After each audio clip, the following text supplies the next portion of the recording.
rebel force has penetrated the shield and landed on Endor. This is where the fun begins. A long time ago, in a galaxy far, far away. This is Rebel Force Radio. Your source for the Force. Star Wars news and commentary. With Jason Swank and Jimmy Mack. I've seen Star Wars 500 times. Star Wars #1. This station is now the ultimate power in the universe. I suggest we use it. Now it's time for Rebel Force Radio. We would be honored if you would join us. Well, here we are already 11 days into 2019, and still no teaser trailer for Episode 9. And all of the conventional wisdom, all of the rumor sites were saying that we were going to get this thing right around the Christmas holiday, and still nada. Now, that was not through any official channels. That was, again, the rumor sites proving their worth. But here we are, January 11th, in the brand new year of 2019, the year of Episode 9, and so much more when it comes to Star Wars. And no teaser trailer, no footage, nothing other than a little story about a parting gift that director J.J. Abrams and producer, president of Lucasfilm Kathleen Kennedy, gave to the crew of Episode 9 as they wrap up principal photography. And people are, of course, glomming onto anything they can get, including this, looking for clues as to what might be in store for us in December. But you know what? My gut instinct has always been that we won't see anything until the Super Bowl. I think it's going to be the Super Bowl. And that man agreeing with me is none other than Baby New Year himself, my good friend and yours from Chicago, Jimmy Mack. Happy New Year, Jimmy. Hey, Jason. Hey, Star Wars fans. Yes, Happy New Year. Glad to be back. I missed our Star Wars conversations. We did sneak in our first show of the year already via the RFR Patreon and RFR Rush Hour. But I'm really looking forward to getting down and dirty into Star Wars 2019. A lot to look forward to this year. And I want to do that. I want to do just that. I want to look forward and not necessarily continue to wring our hands over the fallout from The Last Jedi. And I think that's going to be sort of my mental priority going into 2019 is let's think forward here, because there's a lot to look forward to this year. I couldn't agree more, and I'll tell you, I mentioned to you before we started the show off air that I watched Force Awakens over the holiday break. It was the one Star Wars film that I watched from beginning to end, and it was like it was a cleansing experience for me, because there's so much that I love about that movie, and I just got all filled up with nostalgia. And if you listen to the Patreon show, I do talk about all of the goodwill that is generated or was generated from that movie. And whether you agree or disagree with what ended up happening with all that goodwill is beside the point. So that was sort of my moment when I go, you know what, there's so much Star Wars now, and there's so much Star Wars yet to come. That's going to be my focus, is the stuff that I love, and not dwell on the stuff that I don't. And Jim, as you always remind us, the jury is not completely out on Episode 8 until we see Episode 9.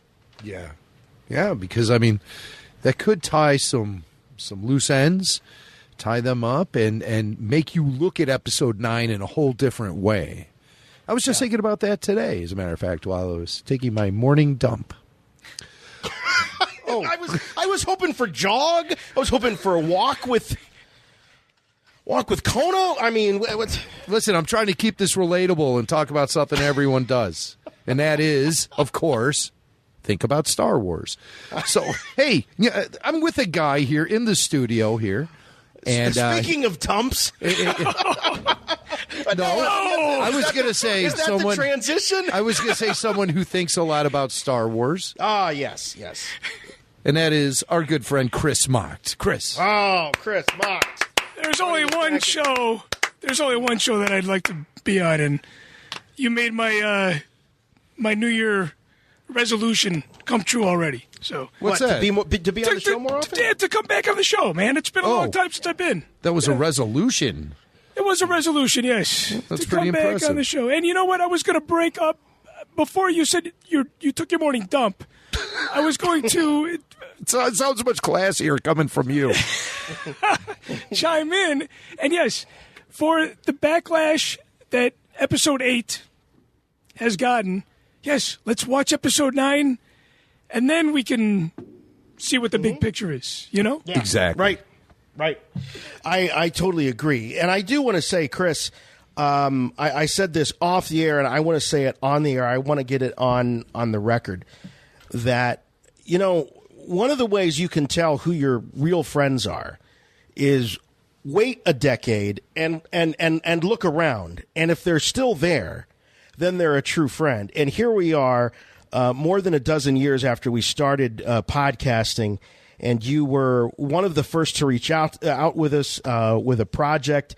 And it wasn't just about promotion. It was actually about extending the hand of friendship. And we've remained in touch ever since then. And through all of it, through the good, the bad, the films we love, the films we don't, every episode of the Clone Wars and Rebels, you're still here. And that really does mean a lot. Later, that means a lot. Years. It really does. Well, likewise, man. Likewise. I am honored and glad and happy to be here. And we're glad to have As you. I always am. And for those of you who might be new to the show, or even new to this whole crazy Star Wars fan base scene, Chris Mocht is someone who's had a relatively high profile over the last 13 years with documentaries that he's directed and produced. The Force Among Us, The Force Within Us, and his Star Wars fan reality series, The True Fans of the Saga. So you've definitely made your mark. And you've also made your mark with the Walking Dead fan base, with the documentary you did about those fans, which were called, what'd you call that one? The Walkers Among Us. The Walkers Among Us. Walkers Among Us. Yes. Hopefully my profile is still high. Sometimes I feel like my profile's a little low, but it's because I have unfinished projects like the real fans of the saga to finish up. Yeah. You know, but, you know, I like to look at IMDb and the Netflix, not the Netflix, I wish it was on Netflix, but the Amazon Prime reviews. Yeah. And, you know, I'm glad that the fans, you know, have not torn me apart completely. Yeah. I'm sure I have my time coming. What, you think your head's on the chopping block? I think when I release the real fans of the saga on Amazon Prime, I am putting myself 6 feet under at that Well, point. you know what? You're putting yourself out there is what you're doing. Right. So don't just assume that, you know, people are going to bury you. I told you my skin's not thick like yours. It's very paper thin. It's rice paper thin. Rice paper. You know, I tell you what, no one's skin is as thick as Jimmy's. I tell you, that guy's got like rhino skin. Dinosaur platelets is what he's got It's going the on. radio business for you. Well, maybe. You know? Maybe. I do think that he goes to bed every night and cries in his pillow. Sometimes I to do. let it all. Hey, sometimes I do, you know. But here's the thing. This is the thing, though, about you, Chris, is the fact that a lot of people would say, "Hey, you know what? You know what would be cool? It would be cool if they did like a documentary type reality series about Star Wars fans." You're not the first guy to think that, but I tell you what, you're the first guy to actually do it and invest your own time and your own money and your own treasure and all of that into actually doing it. So there's a lot of people that have ideas, but you're one of those guys that puts your money and your time where your mouth is. And as Jimmy said, you put yourself out there. And that's something a lot of people don't have the guts to do, and you do it. And I loved it. I loved you were providing the episodes to us, and They were tons of fun. Thank you for that, man. I really appreciate it, and we will return. That was actually my New Year's resolution, higher than being on the show. I have to admit, was to finish season 1 of the Real Fans of the Saga. Thank you for your kudos, man. It's people like you and your compliments that make me want to invest my time and my energy and my money into keeping the project going and keeping it alive. Because when people tear you down, that's what I was reading something like George Lucas was like, well, of course I sold it. The fans are going to hate whatever I put out. It's like when people tear apart art when it's being made, even on this level, not billionaire status, it's very hard to have the drive and want to keep going with it, because it's tough and complicated as it is with families and real jobs. I mean, you guys know. Oh, sure. I do want to ask you about something, if we can, just kind of jump off the Star Wars path for just a moment, because all Star Wars and no play makes Chris a dull boy, right? You've got other interests, and one of your big passions is, and I follow you on Facebook, and I love your posts. You're very prolific on Facebook. You're one of those guys that posts quite a bit, and you kind of get to know, your family and the things that you're doing. And we watched you have, I think, I don't know what 6-month long memorial service practically for Toys R Us, and. At first you might, someone might snicker, but this is something that you took very seriously. And I think that in a lot of ways, you kind of helped people that were also maybe a little bit more kind of bothered by it and upset about that chapter of their childhoods being closed, forever. And you kind of gave that voice. So how in the world did you kind of get this idea of like trekking through the country and visiting all these Toys R Us's before they closed? You got your family involved, your daughters, and some of these things. Well, yeah, I blame it all on my daughter. Mm-hmm. I blame it all on my daughter. It was one of those. Yeah, I think the best way to describe it is, my wife's like, oh, when she goes to kindergarten and first grade, I'm gonna just be lost for words and I'm gonna cry myself to sleep at night. That was kind of like the Toys R Us closing, it's like for me, and we laugh about it, but it was a part of my childhood that closed its doors, and it was a part of my childhood that I introduced to my daughter right at the last possible minute. My daughter just turned 4 in August, so if it was, if my daughter was 2, she wouldn't get it. And I still put on the Jeffrey costume. I put it on. I took her to see Santa Claus, and I put my Jeffrey costume on. My wife took her, outside portraits with Santa, and she's like, Jeffrey, you came back. And I did it in Spirit Halloween store. It was in the old Toys R Us. Jeffrey's waiting for me, and it's like, I feel like it's just cool to be part of that moment with my daughter. Yeah. And as you guys know, it took so long to have her. We tried for years to have a kid, and just it's part of celebrating not only my past and my childhood, but celebrating hers as well and doing it together. Mm-hmm. And I think really that's really what the Toys R Us story is about, and that's on my other New Year's resolution list to finish that project. Yeah, the project is a documentary, of course. He's been working on this great documentary. There's a trailer out for it. What's the name of the documentary? Saying Goodbye to Jeffrey. Saying Goodbye to Jeffrey. And no kidding, folks. Chris actually has the Jeffrey the Giraffe costume, the full professional costume that he bought from a Toys R Us. Well, you got 2 of them, don't you? 2 of them, yes. And I'm for those of you that are coming to our what you think might be a sketchy city. I know a lot of people are like, oh, I don't want to go to Celebration Chicago. I'm going to get shot. That's what the media wants you to believe. How'd you make it here tonight? I mean, I don't even know. The bullets were flying in my snow speeder with my Hoth jacket. But I plan on getting the Jedi robes made for Jeffrey, and that was the original idea, was to resurrect Jeffrey as a Jedi, Wow, and Jedi cosplay Star Wars fun. That's kind of what I plan to do with it for Celebration. Wow. Move over Yarel Poof formerly the tallest Jedi Master. Now we have a longest giraffe. necked Jedi. Yeah. I think Poof might be taller than Jeffrey. No. No way. I would love to see a cage match between the two regardless. Maybe that's something we can arrange for April here in Chicago. Well, Steve Sansweet has officiated weddings. Maybe he can officiate the cage match. Yeah, he could be the ref. Is he referee? We can put him in the zebra with shirt. and Jeffrey. Unbelievable. Be classic. Unbelievable. Well, that's cool. So we'll be looking forward to that. Can you give us just one little a tidbit, one little thing that you might have discovered as you were touring all of these Toys R Us's as they were closing? What was something that maybe you learned about the stores that you never knew before? One thing that I learned about the store, I would say, was the one that I remember visiting when I was a kid on Butterfield Road in Downers Grove. I had a friend of mine on Facebook, a friend of mine on Facebook dig up these old newspaper articles.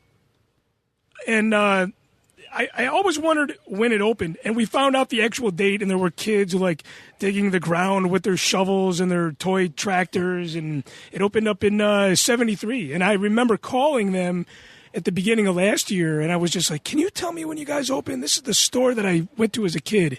And they didn't even know. Like the manager didn't even know. So wow.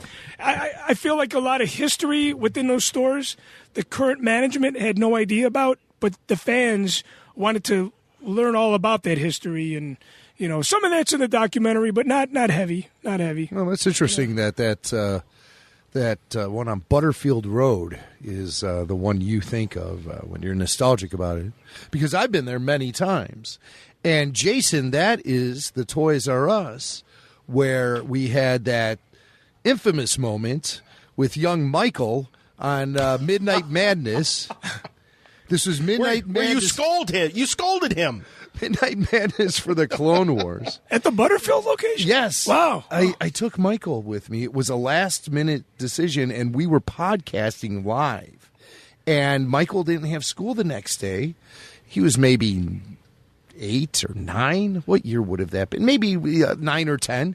And we went out there, and there were tons of fans out there, Chicago collectors, and local fan clubs and 501st. It was a real big event. And those are the good old days, those midnight toy releases, But that's where we podcasted from, and where Michael, I pulled myself away from, because, there's a big scrum when they open the doors, and then you just see this pile of humanity in front of the Star Wars action figure display.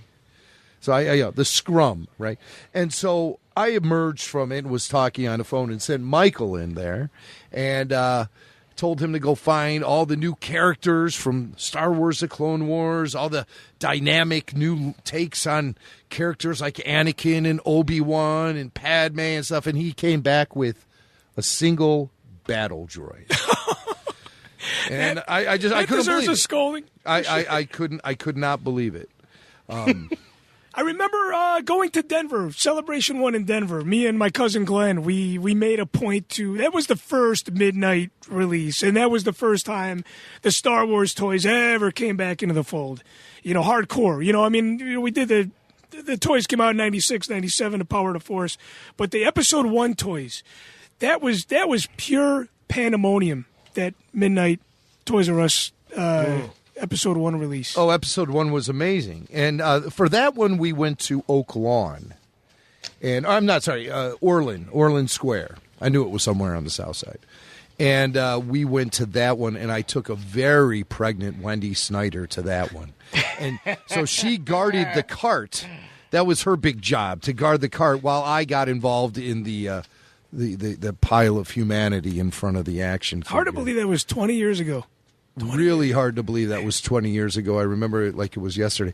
Hey, Jason, I just put in the folder the highlight from Midnight Madness 2018. Right. That moment when I watched my son go into this pile of people just like, I mean, the staff was walking out and dumping cases of action figures into shopping carts, and people just pounced on it like sharks after red meat in the water, like going after the chum. And so I was standing there, and I sent Michael into it. You know, I'm like, this is when my boy becomes a man here, Right. Shopping for action figures At the Toys R Us. At the Toys R Us. This is where he's going to become a man, right? No, this is where we all permanently stay children, locked into our youth for the rest of our lives, courtesy of action figures, fueled by action figures. So I sent Michael into the thing, and I'm like hoping he's going to come out with, I think the big chase of the evening was the holographic General Grievous. Had to have it. And so he went in there, and I'm hoping maybe he's going to come out with something cool. And so he shows up with the battle droid. And here is, Jason, do you have the audio? I got it. Here's my reaction to my 10-year-old presenting me with his find during Midnight Madness.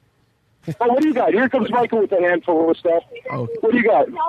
Did you find a Yoda? A battle droid? Come on, we can do better than this. A battle droid and a clone? Come on, we can do better than that. By we, you mean him.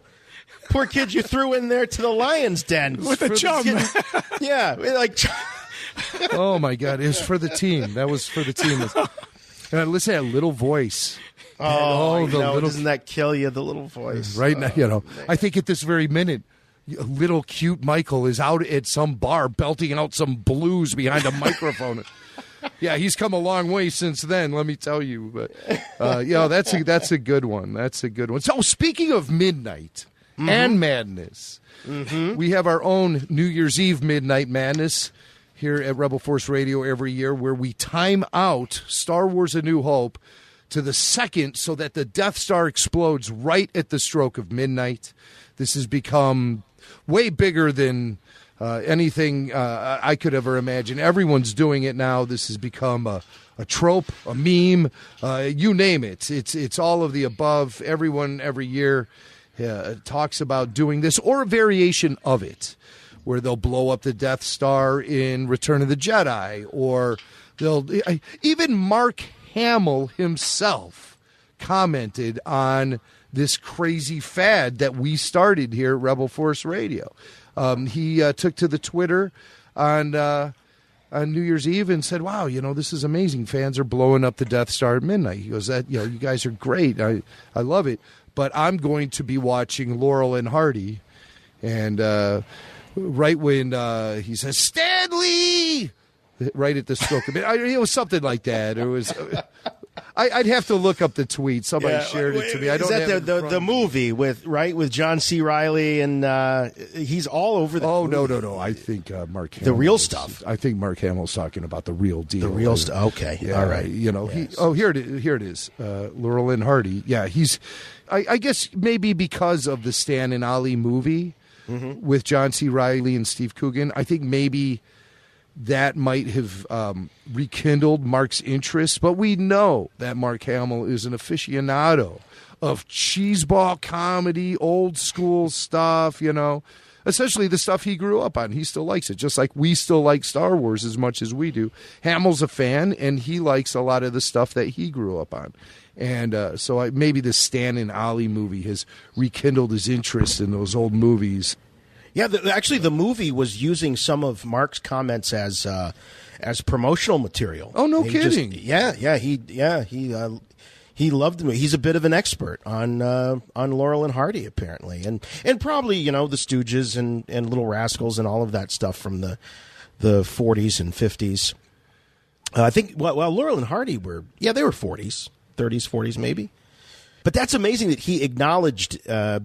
This. Oh, here it is. This thing. Of course, it's much bigger than Rebel Force Radio, but I mean, make no mistake. This is not boasting. This is a Jimmy Mack original. There is no prior art to blowing up the Death Star at midnight before we started talking about it on the podcast.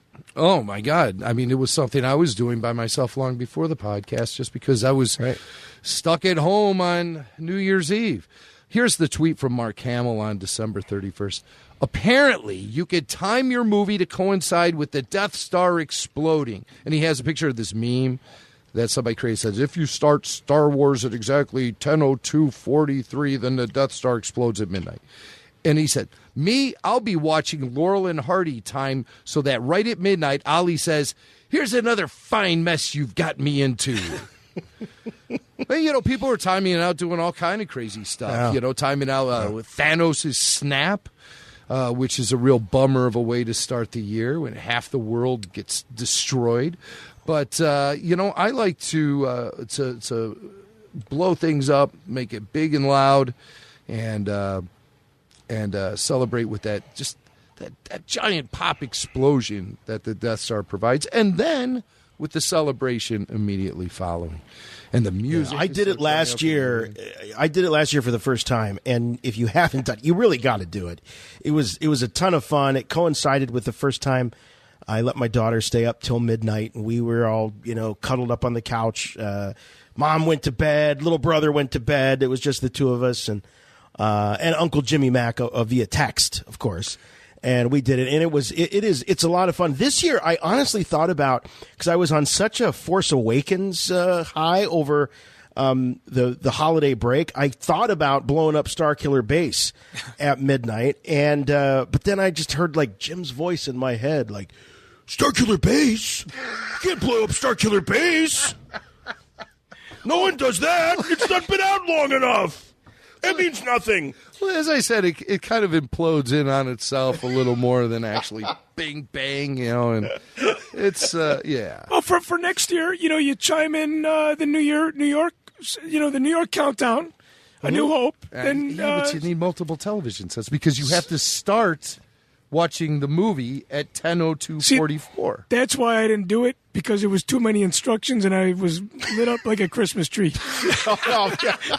And I was like, I'm going to screw this up. Well, I got to be honest with you. In the 20 years that I've been doing this, sometimes you're...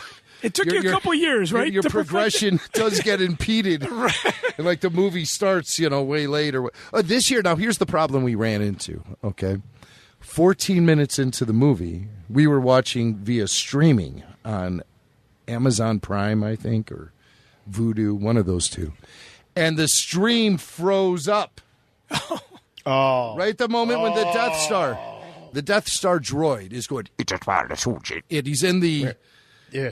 Did I just curse? No, he's in the Sandcrawler. And he says that, and they show him, and it just froze. So it was just like Death Star droid.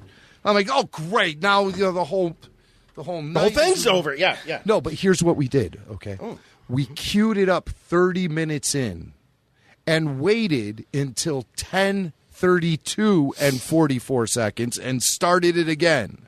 Brilliant. That's a lot of math.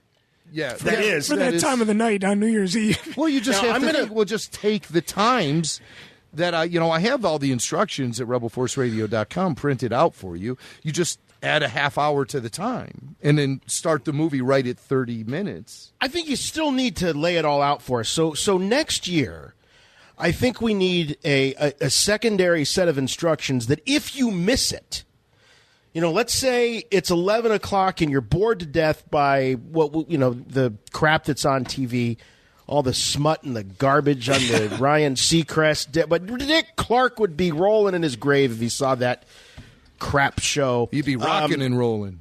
Yeah, that's right. He'd be. But let's say you missed the boat. It's past 10:02. Yeah. What are some key times that you can queue it up? That would have been helpful. Yeah, for me. the easiest is like every 30 minutes, I think. Yeah, right. Just do like an 11:38 start time.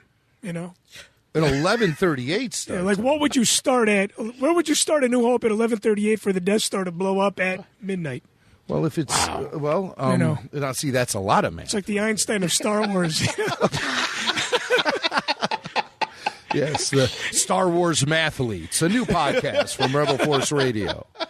I don't think so, pal. So, but that's what happened with us, and so we compensated as best as we could. I also noticed with the stream is like sometimes when you press play, this little circle shows up in the middle of the screen and starts running round and round before it actually starts. Have you? It's like it's loading or something, right? It'll do that. It's unpredictable. Yeah, so I find that you do that beforehand and then hit pause right away, and your counter is still zeroed out, and it's just paused. So now everything's like locked and loaded, so when you hit that button, that play button, it'll start right away.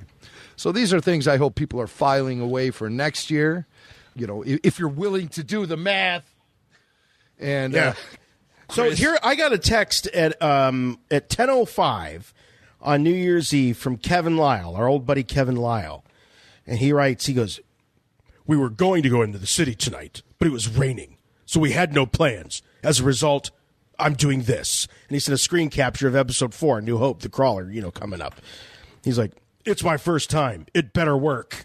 That sounds like a threat. Yeah. And I'm like, Or okay. else. I said, it's pretty damn foolproof if you follow the directions. He's like, "I think I did." Yeah. He goes, "I'll know in 97 minutes. That is true. It is always kind of a crapshoot. That's why it was so amazing last year when we were able to nail it just on the exact second, and we happened to be rolling video at the same time. And that video did get another viral boost over the holiday season as everyone was preparing to blow up the Death Star at midnight. And we saw several 100,000 more hits get applied to that video on Facebook and YouTube. So that's always cool. If that can be an annual tradition, too, blow up the Death Star at midnight and get a bunch of new likes on Facebook. That's cool. Yeah. But so thank you, Doesn't everyone. hurt. If you're maybe this is your first time listening to Rebel Force Radio, maybe you didn't hear of us until you saw that viral video of the Death Star blowing up at midnight.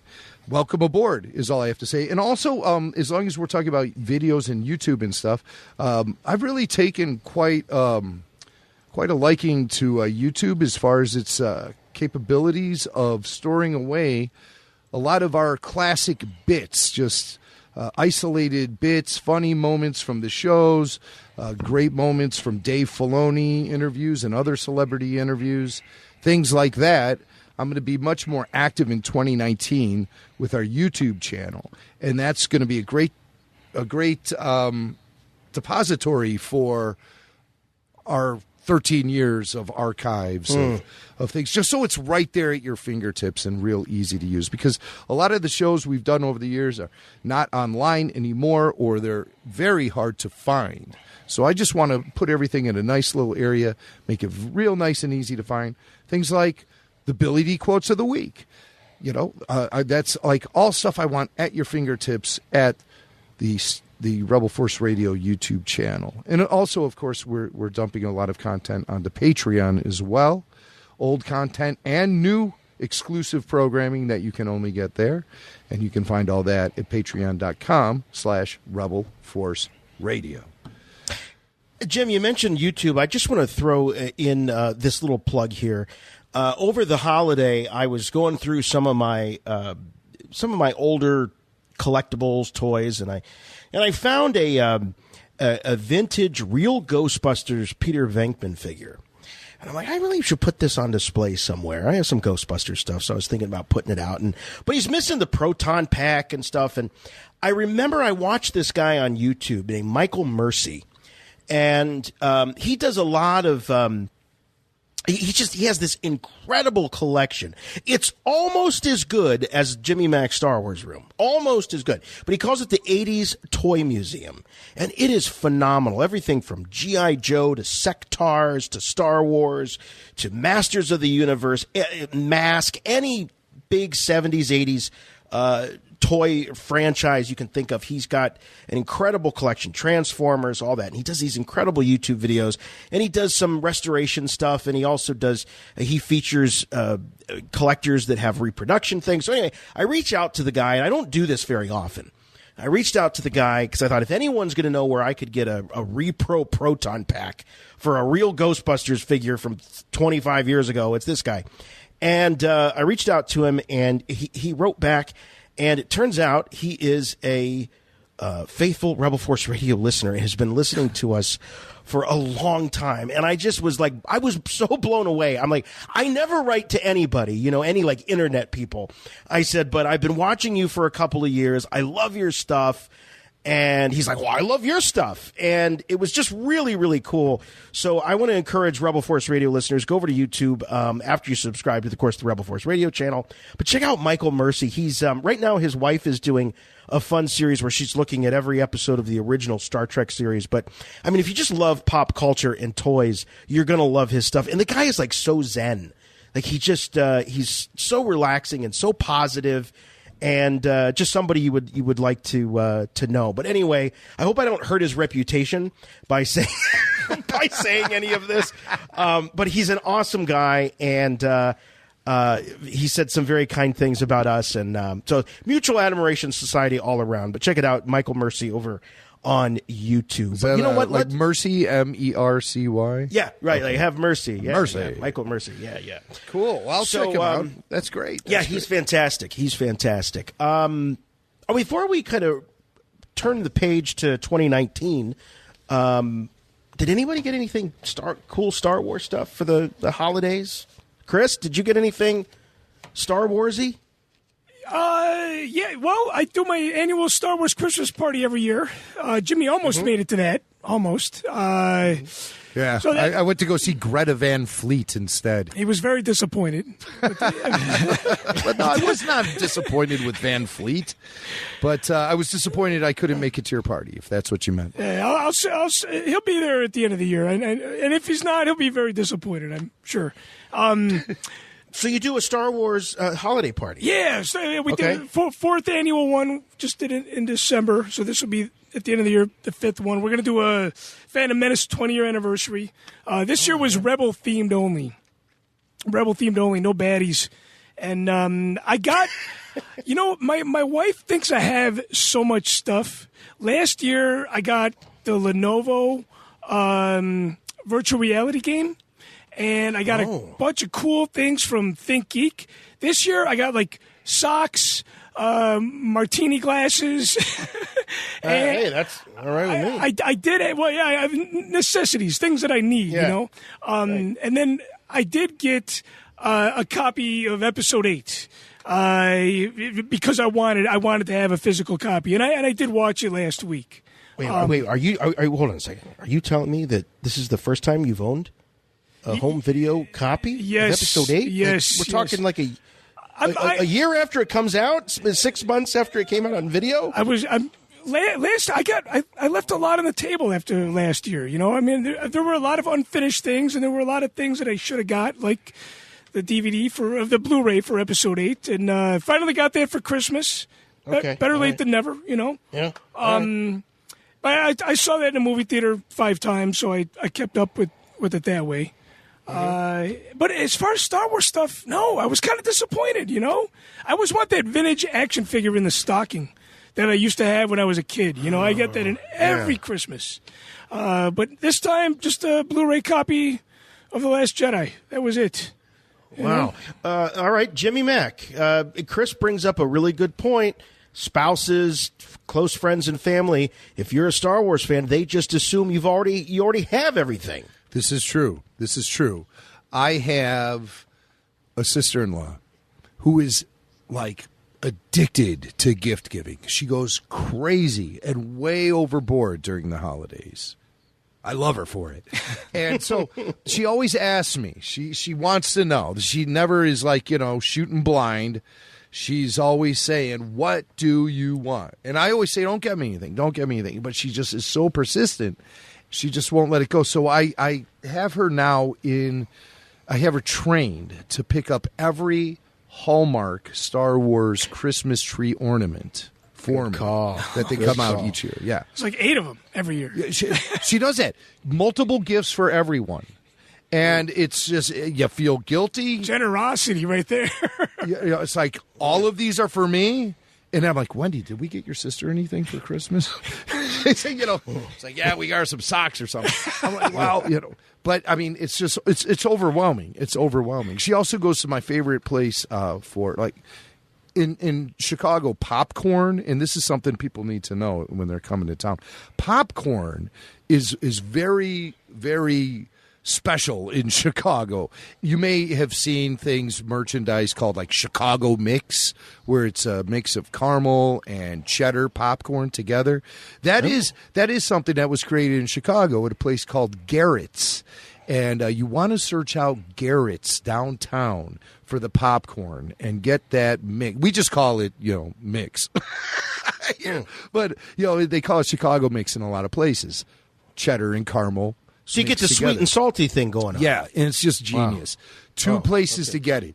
Is it Garrett's and Nuts on Clark? Nuts on Clark. Nuts on Clark. There's a Nuts on Clark at Union Station for people who might be taking the train in.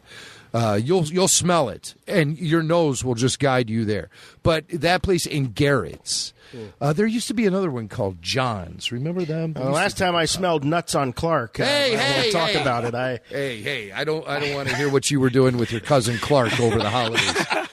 Okay, but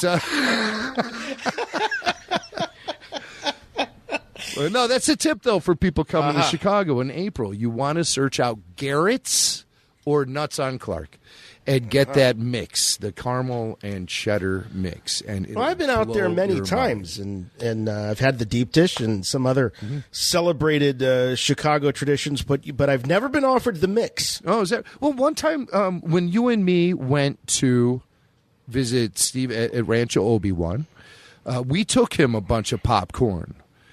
Remember, I had all that popcorn? Yeah. I don't know if they ever broke it out. Maybe not while we were there. That's for sure. That disappeared. Yeah, when I'm there, they get enough taste of Chicago for the time. They don't need any more flavor. Give it a week until after I've left and things have cooled down, typically. Well, let me think about, did I get any? As I get older, I think the case with everybody, as you get older, you get fewer and fewer Christmas gifts. But I did get something really cool, and I would definitely consider this Star Wars related. And this was a big surprise. I haven't received a Christmas gift from my brother in a long time. And he came over on Christmas Eve Day, and he dropped off this huge wall decal that he made of the Rebel Force Radio logo, and came over and installed it for me and everything. There's a video on YouTube, on our YouTube channel. We put it on Facebook, and I was blown away. I'm like, dude, where did you get the logo? Because it was definitely a higher res. It wasn't something he just clipped off the internet. He's like, well, I found Jimmy Mack on Facebook. And it was just so weird. It was like, when in that Seinfeld, when Relationship George and Coffee Shop George, it was like Jason, Family Jason and Rebel Force Radio and the fact that my brother reached out to Jimmy Mack. But anyway, you guys colluded, and you were able to pass him some of that great Paul Bateman original artwork of the Rebel Force Radio logo, and he loaded it up on his, I don't know, whatever it is, the thing that makes decals, and had that made for me. So I thank both of you. That was really, really fun. Not to sound cheesy, but it was also a heartfelt homemade gift, Yeah. Oh, yeah. It definitely was. You haven't gotten from your brother in a long time. That's the best gift, That it really was. He got me two things. Great gifts, which he worked with Jimmy Mack on, and also an ice machine for my bar. So now I have fresh ice in my drink as I'm recording the podcast.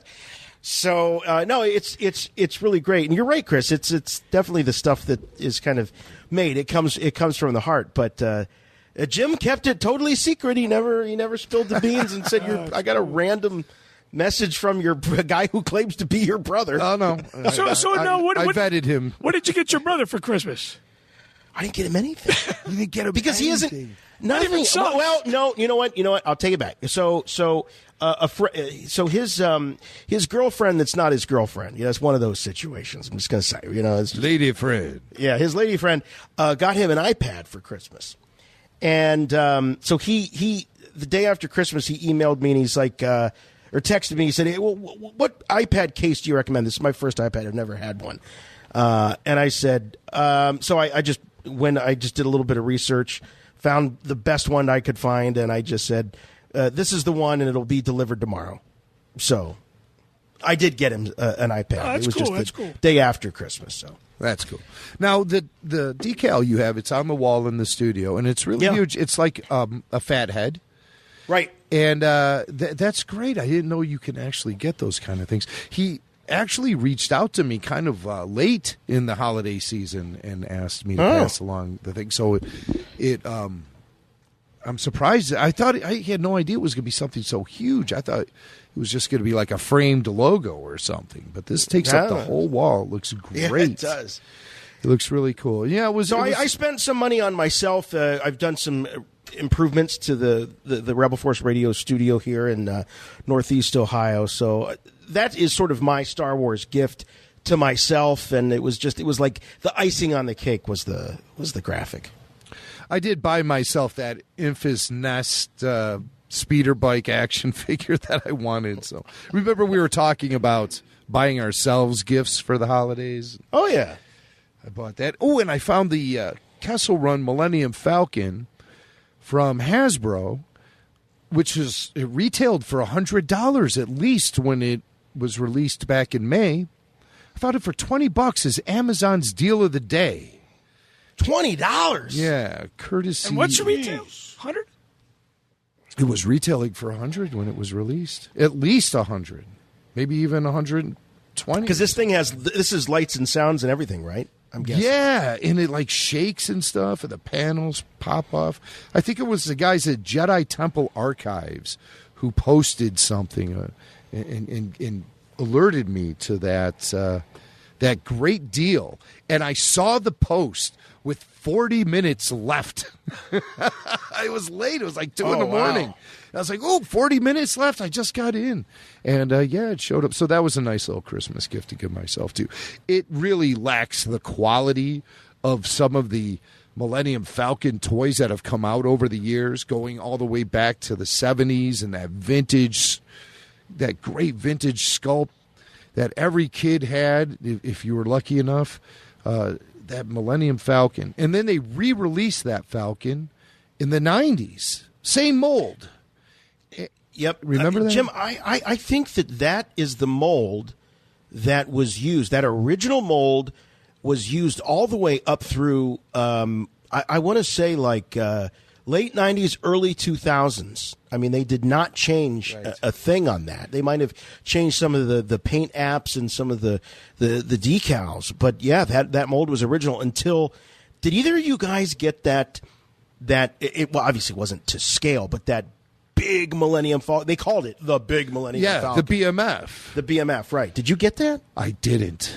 The one that hung from the store ceilings? No. That's a store display, and I know the one you're talking about. I think that was in Toys R Us's. You really have a one-track mind here sometimes.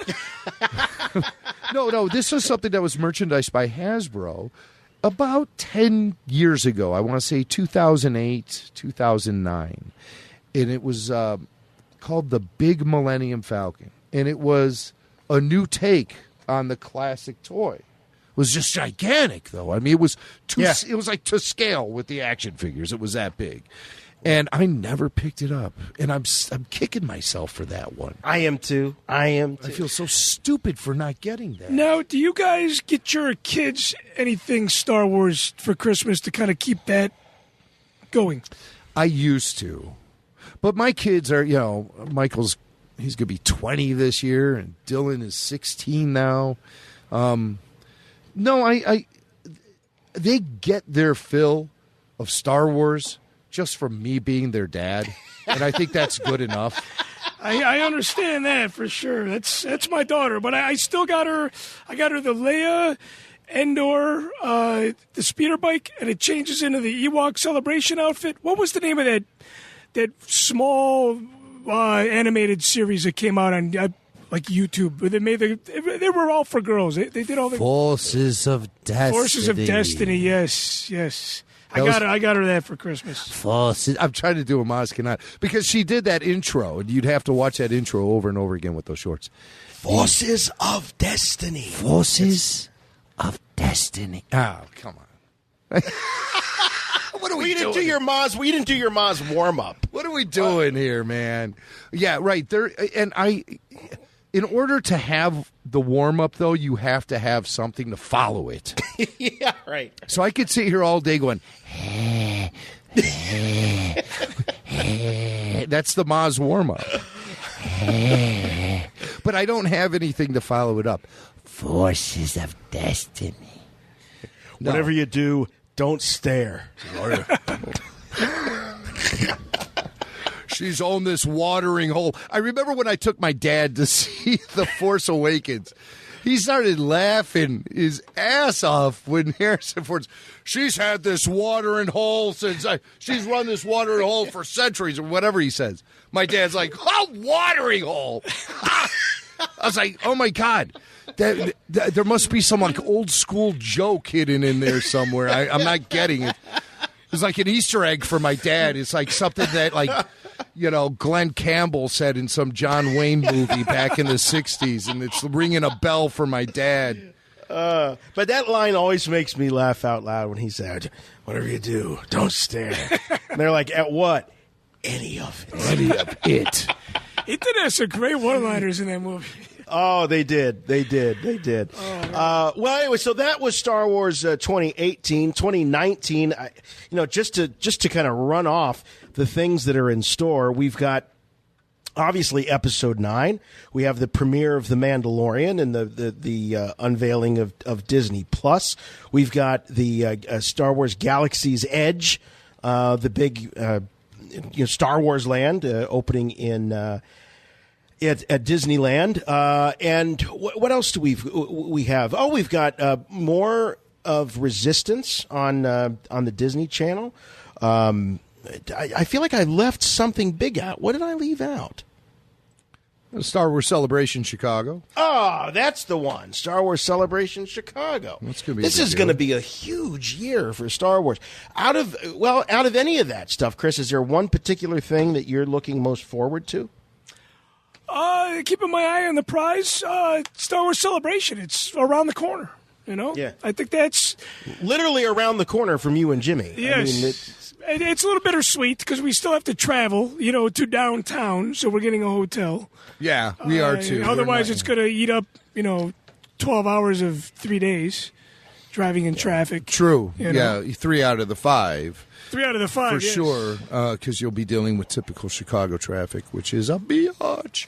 So, stay downtown, and if you're not staying downtown, use public transportation. Somebody was asking, hey, I'm flying into Midway on the night before the convention. Is it okay if I take the train, like the CTA into downtown? And I would recommend that if you're going to be traveling by yourself with a lot of luggage, avoid things like Midway, the train and the bus. Now, Midway's fine. I love Midway. I use Midway 90% of the time. But it's just you don't want to be taking public transportation through the south and west side by yourself with luggage at midnight. You just avoid that. Uber or a taxi is fine. They have flat rates to take you into downtown from Midway, and there's taxi cabs everywhere, or Uber or Lyft or whatever. Isn't it crazy, though, that it's coming here? For 20 years, we've always gone there. Now everybody's like, oh, what do we do? What do we take? What do we eat? How do I not get shot? How do I not get shot? And it's like it's happening in our hometown. It's a little surreal, In the downtown area, you'll be safe. Yes, you will.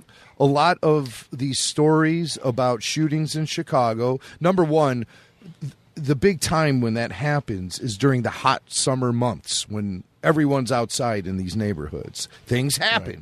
Right. It's like Predator 2. The temperature, yes, the temperature goes up, the tempers go up, and, the bullets are flying. But these neighborhoods are unfortunately gang-riddled, and there's big problems in those neighborhoods. Yeah. And, there's a lot of activity there. But these are neighborhoods you're never going to go near. You're not even going to be close to. And I just recommend when you are downtown in any big metropolitan area, you exhibit a sense of street smarts and know your surroundings and be careful about who you're talking to and about who's coming near you. That's just common sense. I would be more worried about how expensive things are going to be at the bars and restaurants than I would be in a gunfire. This is true. This is true. Yeah. Yeah, your wallet's about you're going to take more shots than if you're anything else. If you're not from New York or L.A., Chicago is very, very pricey. So you might want to pack a lunch, if you will. Pack a Star lunch, Wars pack a Celebration cooler. Chicago. Pack a lunch. I think that's their slogan this year. Pack Get a those lunch, bring a protein cooler. bars. Yeah. Make sure it's got ice. Well, You know, you don't need ice because it's going to be probably snowing in April. No, not necessarily. Last year, if you look at the temps in the city last year during the same week, it would vary from highs of 75 to lows of 35. So that's what we're talking what a about. Swing. 40-degree swings day to day. And that is typical in those transition months in a place like Chicago. I don't remember April last year being 75 degrees. I think it was right. And then it snowed. That was like 2 4 days years later. ago. No, then it snowed like yeah, the weather is crazy. It'll probably change like 3 different times in that 5-day span. So bring shorts and bring your Norway parka. Oh, well, Jim. Oh, Jim, what about what? Yeah, what? He just reminded me of something. Okay. All right. What is the brand name of that jacket that you have there, sir? Columbia. Yes. Have you seen these Columbia Star Wars crew jackets from Empire Strikes Back that have just hit the market, Jason? Oh, yeah, I've seen them. You've seen them? They're well, not like in the wild, but I know that Columbia put them out. They're like a replica of the jackets that they wore on set or on location for Hoth. Yes, for Hoth in Norway. In Finse. In Norway, Norway. in Finse, where Chris Mocht has been. By the way, he sent me a vial of Hoth snow, and all I got was a bottle of water. But I did give you the sand.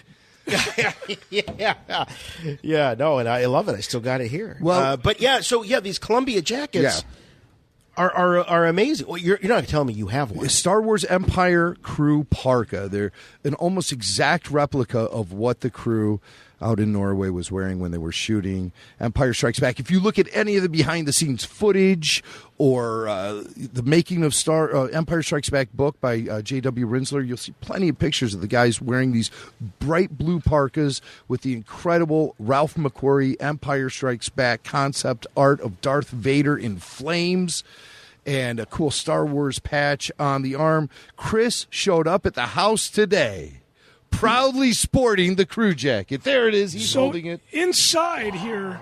Oh, okay. That's the GPS coordinates of the filming location. Wow, that's cool. A little patch on the inside. Wait. When did you get this? Because this thing just hit the market recently, right? You know what? I stayed up all night to get this thing, and it sold out online. It's solely sold out. And I had a friend, a really good friend of mine. He was going to Woodfield in the morning, and they had 12 jackets in the store, and he was number 10. No kidding. Yeah, he was number 10, and he's like, dude, they don't have my size. He's like, I know you wanted this. And the reason why I wanted this was simply because I've been there.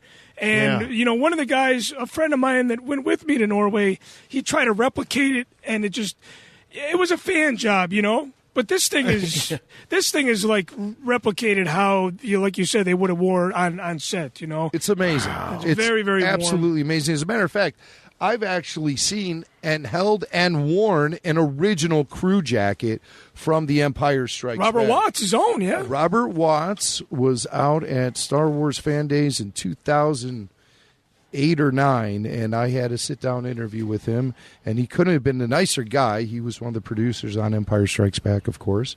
And Robert had the jacket with him and was pulling it out and letting anyone try it on, quite honestly. It was great. And I noticed absolutely no difference in that jacket compared to the one Robert had. It's amazing. I'm actually looking at a photo at StarWars.com of Mark Hamill, Carrie Fisher, and Gary Kurtz wearing their Empire crew parkas there on set. And I'm also looking at the pictures of the Columbia version. It's going on eBay for $1,000. Wow, dude, you got $1,000 coat right there, man. In Chicago, so he's going to get mugged for it on his way home. Yeah, I'm going to get mugged in that shot. Yeah, and that might happen in this basement tonight. Yeah. And Jimmy goes, "What'd you pay for it? $400?" I'm like, "No, I got it for $550." $550. That's out the door price. The fascinating thing about the Carrie Fisher shots in Norway is that they never filmed any of her screen time stuff in Norway, but she was there. I don't know. I was always fascinated. She was hanging out. She was hanging out. That was from what I know about Carrie and Snow in the 80s, she's never far from it. She was always hanging out. Wow. You know what? And she owned it too, brother. I mean, you look at those photos, it just fills you with all kinds of nostalgia.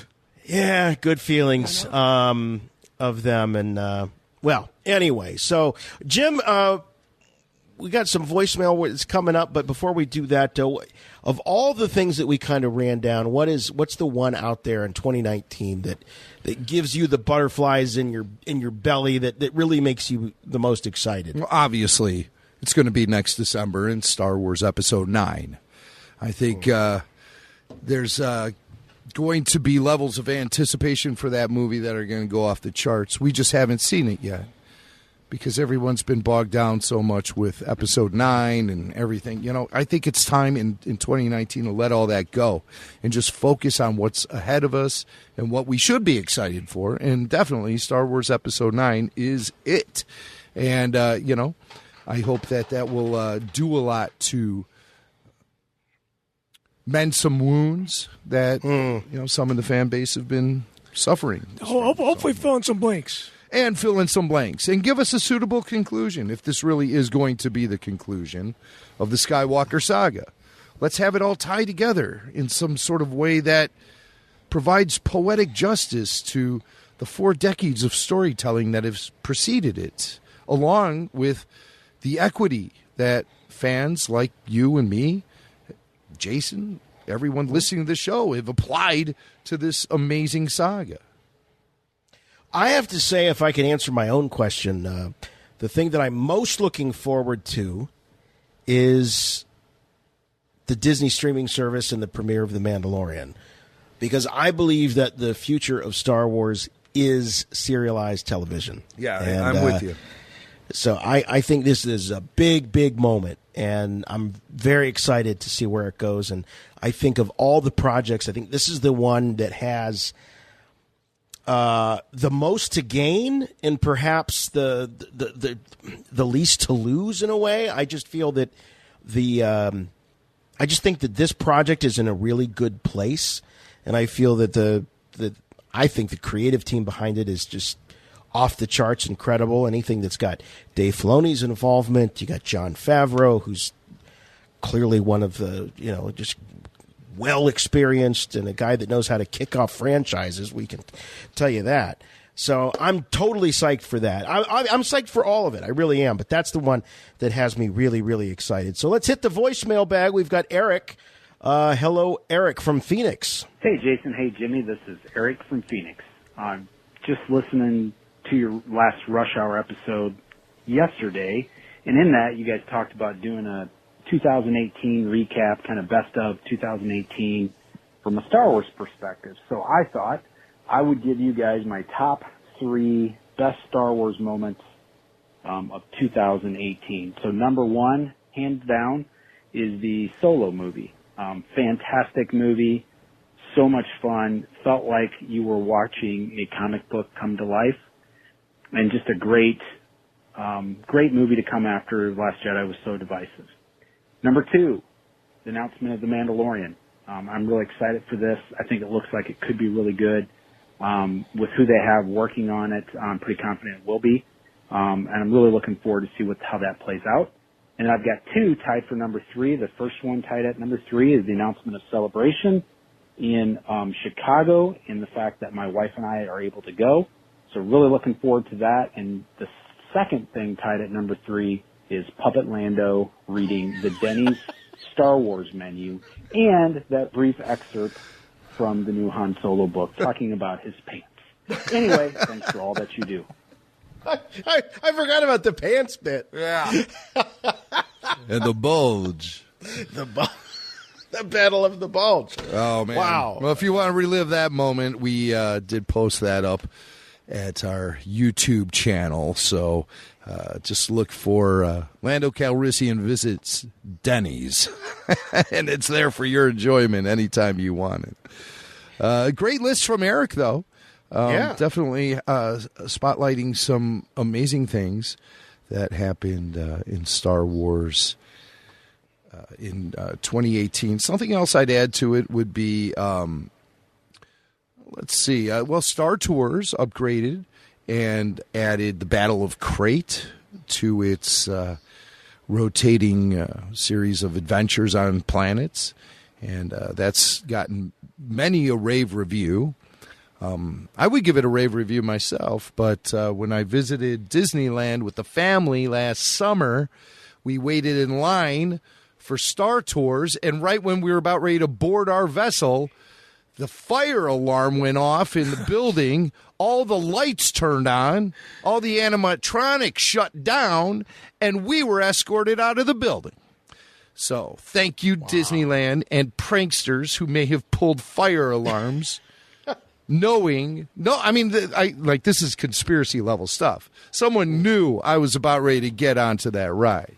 Yeah. And they all they wanted to do was just hurt us in the Rebel Force Radio listening audience.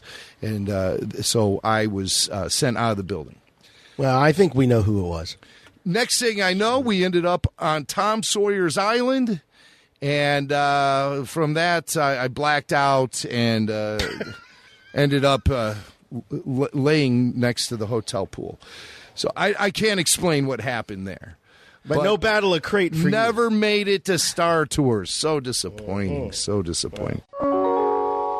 Star Tours announces the boarding of the Endor Express.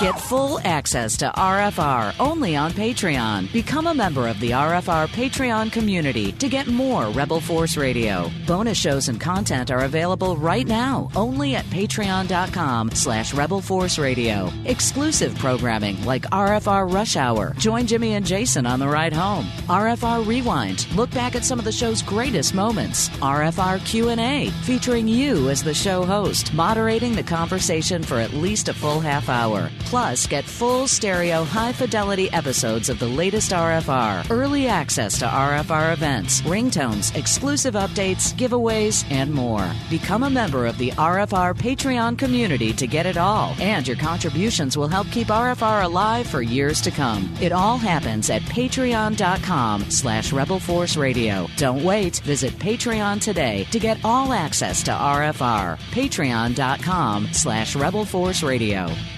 So, we've looked back on a lot of the highlights of 2018. There was a little bit of tragedy that struck at the end of the year and affected Chris. I know you very personally, very deeply. Jimmy Mack also. And that was the passing of a true Star Wars fan, and that Bo Glazer, who those of you who have watched Chris's real fans of the saga know Bo. Bo was a larger-than-life character. I had the pleasure of meeting him a couple of times at various conventions, and always a really sweet, nice, and very fun guy to hang around. And Bo was taken from us way too soon. Chris, when did you first meet Bo Glazer? I met Bo, God, was it 27 years ago? In the early 90s, like 91. We used to play on the same the heavy metal circuit at this dive bar called Sir Donald's in Downers Grove.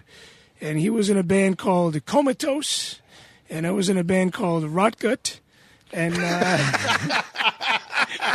Of course you were. Of course you were. People wondered how I got this raspy voice. It was from singing death metal for all those years. Really? Yeah. You would do all that? Yes. You did that? I did that, yes. Holy crap. I recorded a lot of that stuff that I have CDs of, and, from way, way, way back when I was 16 years old, I trashed my vocal cords, and Bo trashed his body as well, and then, through the years, I went to school to book bands, music business, and I started working with Bo in '95, and I had a relationship with him, music-based, heavy music-based, for a long, long time. And then we lost a couple years in between, maybe like in the early 2000s. And we got back together over Star Wars this time, not music. But we still bonded over music as well. But Star Wars was a love that we shared, and he knew that I was a huge fan. And I always remember he had an Ugnaught, vintage Ugnaught on his guitar neck, like duct taped. Really? Yeah, and I'm like, he's a Star Wars fan. That's a pretty obscure character. I mean, that's a true fan. Yeah, an Ugnaught, on his guitar. Yeah. I had like Boba Fett sticker on my guitar, but he had an Ugnaught, and he came to the premiere of my second film, The Force Within Us, at the Arcada Theater in St. Charles, and we really, really connected and hooked up, and we spent every week together from in 2013 on to this point. Wow. Man. Long relationship I had with him, and the fact that he's gone, it's hasn't set in yet, and that I kind of tie everything back to Star Wars, and of course, Star Wars is not all about, but losing the people in our lives and how we deal with that, Right. Yeah. Bo, his dad actually lives in my neighborhood, and I got to know Bo. He was at a neighbor's party, and it was an early summer party, and he came up to me and he said, "Hey, I know Chris Mocht. I'm a big Star Wars fan." And so, we just started talking and had a good time that first day. And then I would see Bo regularly come through my neighborhood. He'd stop by the house. He'd see me out walking my dog. We would talk. I would see him out at things like Joliet Star Wars Days, and he would have a table set up there, and he did all this amazing artwork with Kenner and Hasbro toys and stuff. He would do things like, remember the vintage land speeder? It would have the hood that would pop open, and you would put your decal in there and stuff or whatever. But I think, didn't Bo turn like the hood, you'd open it up, it was a planter then. He had something growing in there. He did all this, really clever things. He was always thinking outside the box, and he was really, really into art, probably more into art than music. And his favorite movie, oddly enough, was Attack of the Clones. And he thought that movie artistically was ahead of its time. That was one of his favorites.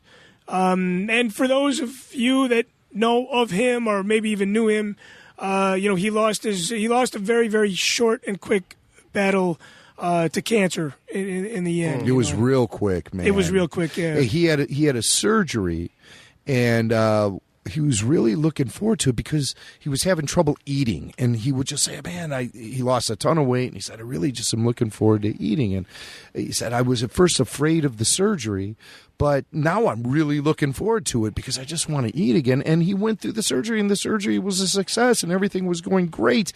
And he was celebrating the holidays with his family. He had a wife and a little girl, and it was just, what happened? There were some blood clots in his lung that went up into his brain, and he had a stroke. It was had many strokes, and then he left the hospital, and then 12 hours later, he had a major stroke, and that was pretty much much the downfall. It's just, and so people who listen to the show, people who went to our Star Wars Celebration Orlando kickoff bash and hung out for the jam with Chris and Glenn Nelson and all those guys. Bo was sitting in on percussion on that. Bo is, of course, in Chris's Star Wars fan reality show, Real Fans of the Saga. We were talking about Star Wars Celebration Chicago in April and how we were going to celebrate his full recovery at that event. And then he was just snatched away from us so fast. And it's really, really freaking unfair. So I just want everyone to know that we will be dedicating whatever we end up doing at Star Wars Celebration Chicago. We'll be dedicating it to Bo. And we'll definitely be passing the hat around, as it were, and we'll figure out how all that's going to work out. But his life is going to be celebrated at Celebration. Absolutely. I'm at his memorial. I'm actually out of town for 2 weeks when they're having his memorial on his birthday weekend. No, and so I think the way that I'm going to celebrate his life, instead of, because I can't attend the memorial, it's going to be its celebration. I'm going to take his wife. We're going to take his daughter, and just do a lot of things that he would wanted us to do and that he would have wanted to do. And, another thing about 2019, I made a promise to Bo alongside his bed just a day before he passed. I promised him that I was going to finish the season 1 of the reality show, because he was always like, "Hey, man, your show's never going to get done if you don't finish it." Yeah. And I mean, he was encouraging. He was an encouraging dude. He was always pushing. He was pushing. He was always pushing you to do stuff. Always pushing, man. And I really needed that. And I promised him. I said, I'm going to finish the show. And I held his hand when I was telling him, and I kind of felt him, squeeze back as much as he could, and.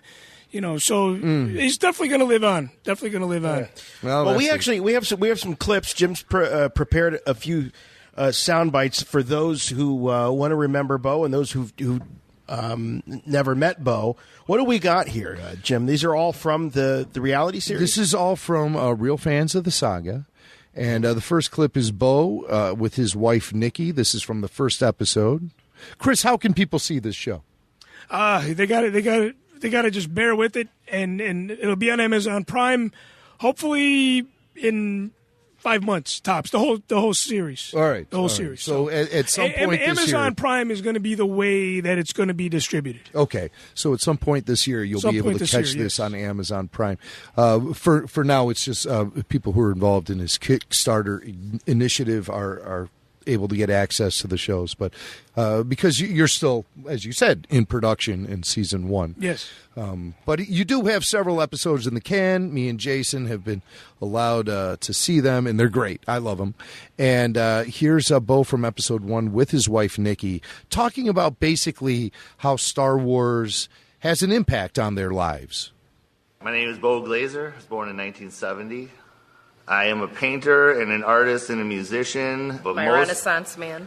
Mostly painting people's kitchens pays the bills more than the music always has. We got married in October of 2013, and we had an entire photo booth full of Star Wars gear. And costumes. And costumes and props. So it was a big part of our wedding. My first experience with Star Wars was 1977, right when it came out. One of the most fun things I remember when I was a kid. Still a fan today for probably quite a few different reasons. When Nikki was pregnant and we were going to have a kid, it really just brought back being a kid. And the first thing that came back was Star Wars. And what's Bo's little girl's name? Cora.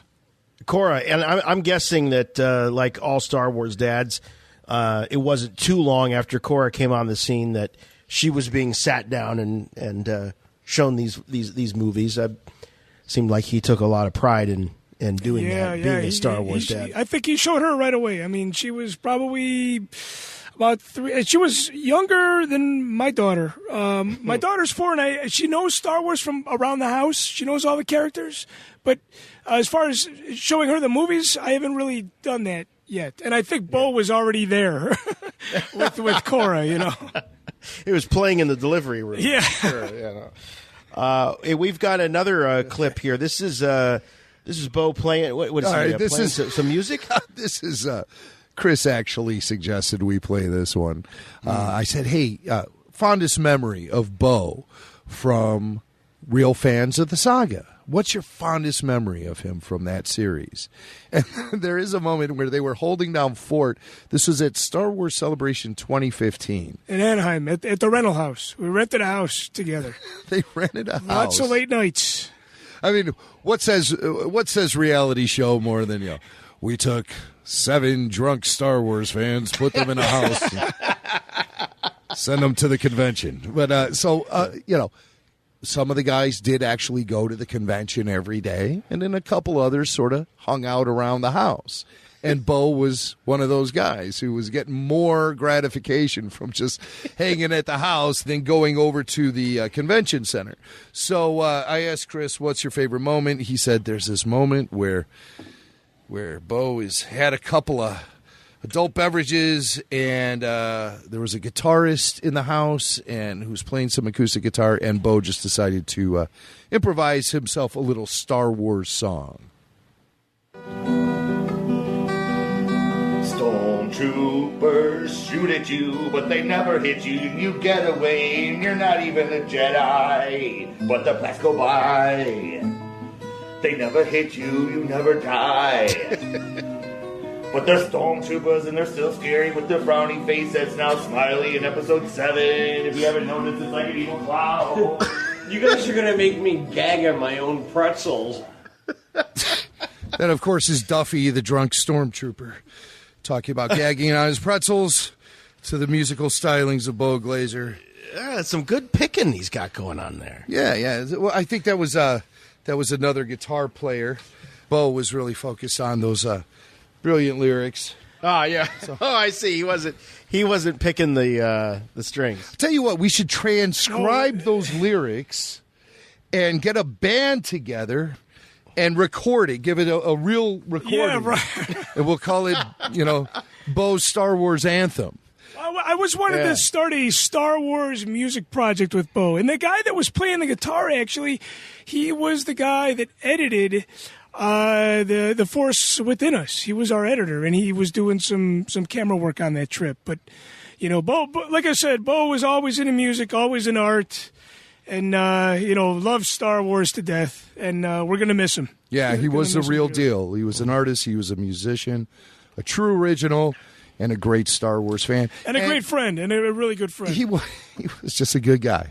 You felt good being around him. I always loved our chance hookups and just here in the neighborhood. He'd always brighten my day, and I'm going to miss seeing him around. Bo did have a philosophy in life, I think, that could be summed up all together at once in this final brief clip. Man, this is just one giant Star Wars party. All right. Well, and more to come as we continue to celebrate Bo, and we will do so at Star Wars Celebration in Chicago. Now, I'm just going to pull back the curtain a little bit, okay? And I'm going to describe to Chris and to those of you out there listening about a little, Jimmy Mack and I tell you, we've known each other for, over a decade. And I think I can count on one hand the actual spats that we have had. I think I can count on one hand. And I don't know if this is one of them or not, but I was skimming, as I do in the evening, skimming Star Wars news. And I saw a piece online that was talking about the issue 25 of Marvel's Darth Vader series. And the headline was something about Darth Vader comic book confirms Palpatine Vader's father, or something like that. And I start reading the article, and it shows this frame from one of the pages of the comic, and it's got this creepy picture of Palpatine behind Shmi Skywalker, and it's like he's conjuring something in her pregnant belly, and I'm like, jeez, here we go again with all the important crap happening in a comic. These overzealous, overreaching comic writers that are. So I'm firing these texts off to Jimmy Mack, and he's like, no spoilers! I haven't read it! No spoilers! Right. That was the week that comic came out. Yeah, And, trying to wrap up everything with work so I can enjoy the holidays. I put Vader 25.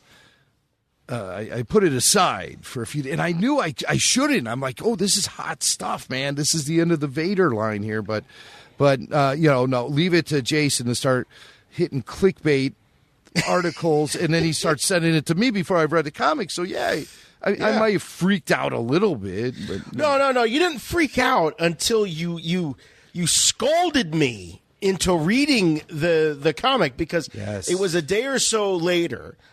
And you had a chance to read the comic. No, it was like 2 hours later. Yeah, I was like, all right, Jason's sending crap. I better read this damn book. Better read this.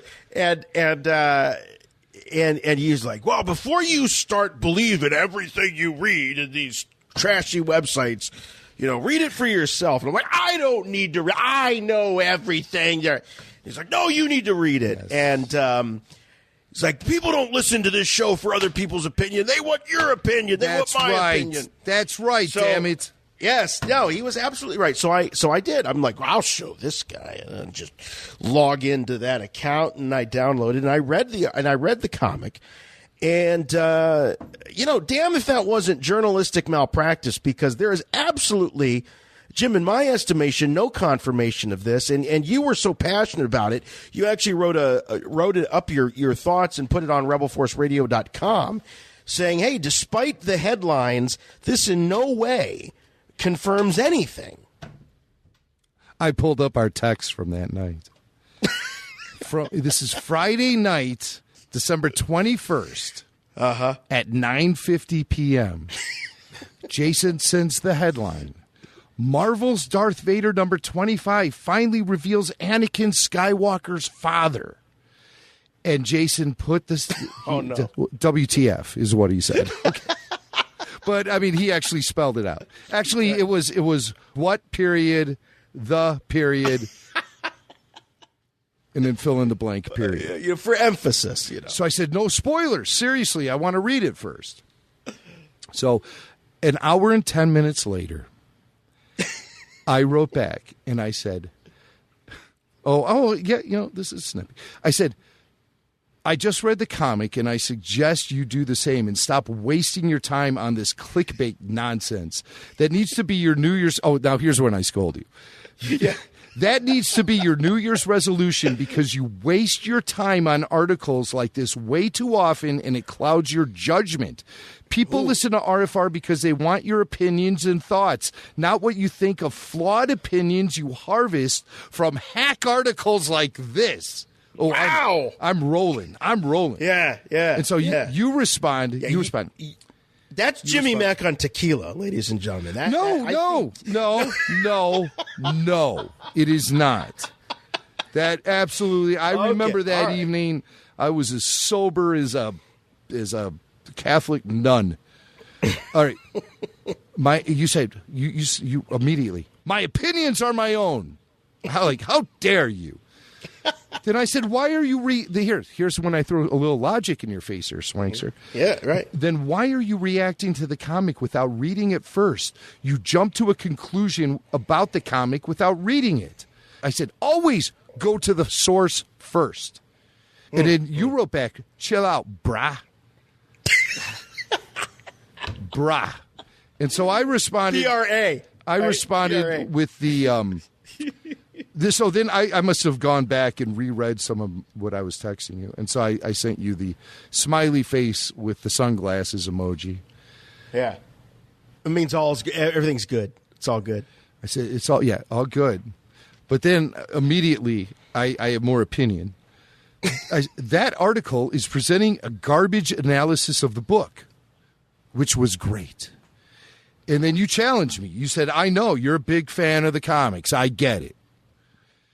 And I said, it's not that at all. This article is bad analysis. You are not a big fan of the comics because instead of reading them, you read stuff like this and it hurts your perspective. And then you hold my feet to the fire. Does the comic state that Palpatine manipulated what was already happening with Shmi or no? It's like Jason's like, let's stop tap dancing around this crap. And I'm like, just read the book. All right, but I say, no. It's a metaphor via a force vision he has. A lot happens at once, open to interpretation, like Palpatine's dialogue about creating life in Revenge of the Sith. And I think that's all you need to hear. Because you said, reading now. So you're on it. I was on it. I'm like, yes. And so then we, there's some questions here, yada, yada, yada. And then, okay. And so, then we started to provide some analysis for this panel that a lot of people took out of context and placed online. And the panel says unnatural, and it shows this vision Anakin's seeing, or Vader is seeing, of Shmi, already pregnant, mind you. Yeah. And hovering behind her is Palpatine, the Emperor, and he's like doing like magician hands or whatever. Abracadabra. Abracadabra. That's what he's saying. And then the next panel says the chosen one, and it's a close up of Shmi's pregnant belly, and there's a little swirly thing going on, like as if something's going on in there. Because little Sith tornado. I mean, and it is like you take that panel out of context, it's easy to jump to that conclusion.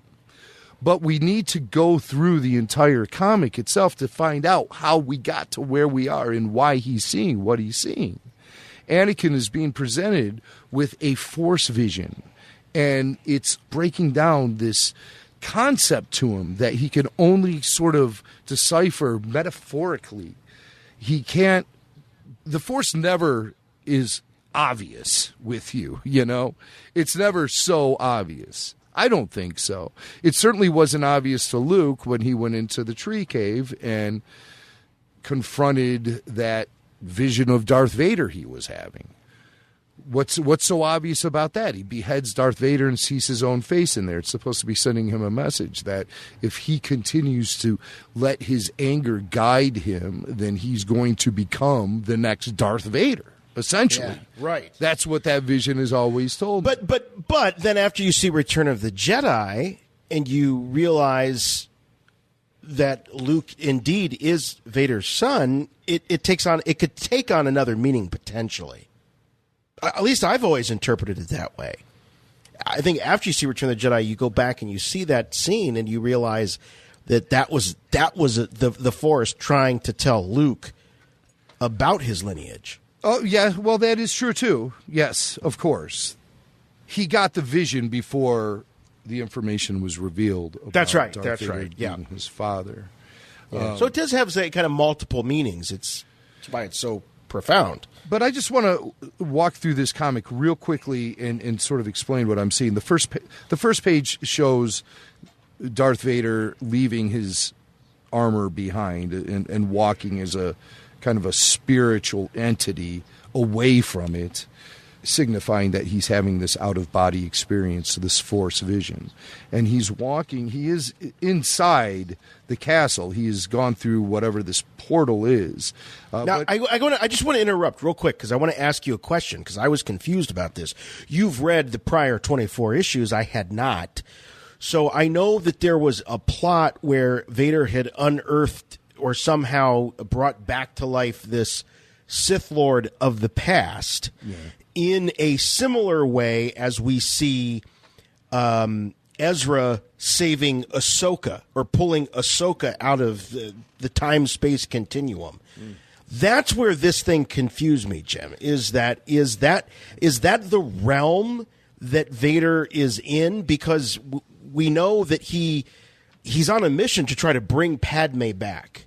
So is it the same kind of realm as what we see Ezra at the end of Rebels? There's similarities. I don't think it possibly could be the same realm. I think it bears similarities to it, but it's not the same place because he's accessing this realm via the dark side of the Force. And I think that's putting himself into a different sort of arena altogether. I don't think that a light side, anyone who's adept with the light side could enter this realm. You'd have to be tapping really hard into the dark side. Gotcha. And I think Vader clearly is. So he's walking in this, nondescript place that looks like it's been completely devastated by some apocalyptic event. Nothing but storms, bleakness on the horizon, no sun, no sky. And so he's just walking, and he comes across this vision of Shmi. And she is just right there along his path. She's already pregnant. Then he gets this vision of the Emperor there behind her. And it says, the Chosen One. And then there's a flashback to when he's a youth.